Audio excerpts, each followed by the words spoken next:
السلام علیکم ورحمۃ اللہ وبرکاتہ۔ کیا حال ہے دوستوں؟ میرا نام ڈاکٹر ارشد ہے۔ ابھی تک اگر آپ نے ہمارا چینل سبسکرائب نہیں کیا تو مہربانی کر کے اس کو سبسکرائب ضرور کر لیں۔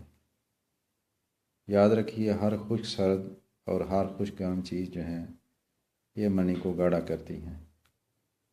ناریل بہت اچھی چیز ہے، یہ خشک سرد ہے، منی کو گاڑھا کرتا ہے۔ چنے خشک گرم ہیں، یہ منی کو گاڑھا بھی کرتا ہے اور امساک پیدا کرتا ہے۔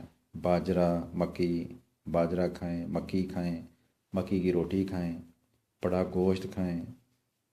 جو اس لحاظ سے کمزور ہیں وہ بڑا گوشت جو ہے اس کے اندر اللہ نے بڑی طاقت رکھی ہے۔ گوبھی کچی کھائیں، آلو، سپاری، یہ کھانے والی بڑی خشک ہوتی ہے۔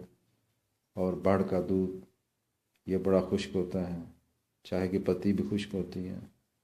اور اس کے ساتھ ساتھ مٹر بھی خشک ہوتے ہیں۔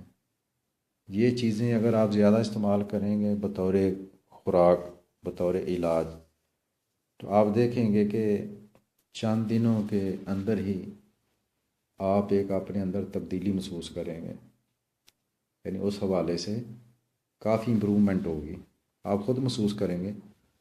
اور سب سے بہترین علاج وہ ہوتا ہے جو علاج بالغذا ہو، یعنی غذا سے اگر وہ علاج ہو جائے، یہ سب سے بہترین ہوتا ہے اور یہ پائیدار ہوتا ہے اور یہ مستقل ہوتا ہے۔ اس لیے ان چیزوں کو زیادہ استعمال کریں، آپ اس کا فائدہ ضرور دیکھیں گے۔ ناریل، چنے، باجرہ، مکی، بڑا گوشت، گوبھی، آلو، سپاری، بڑھ کا دودھ، چائے کی پتی وغیرہ وغیرہ۔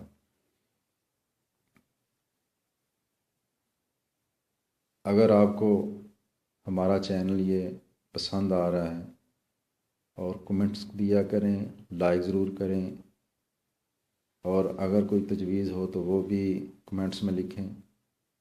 اپنا خیال رکھیے گا، انشاءاللہ بشرطِ زندگی پھر ملیں گے۔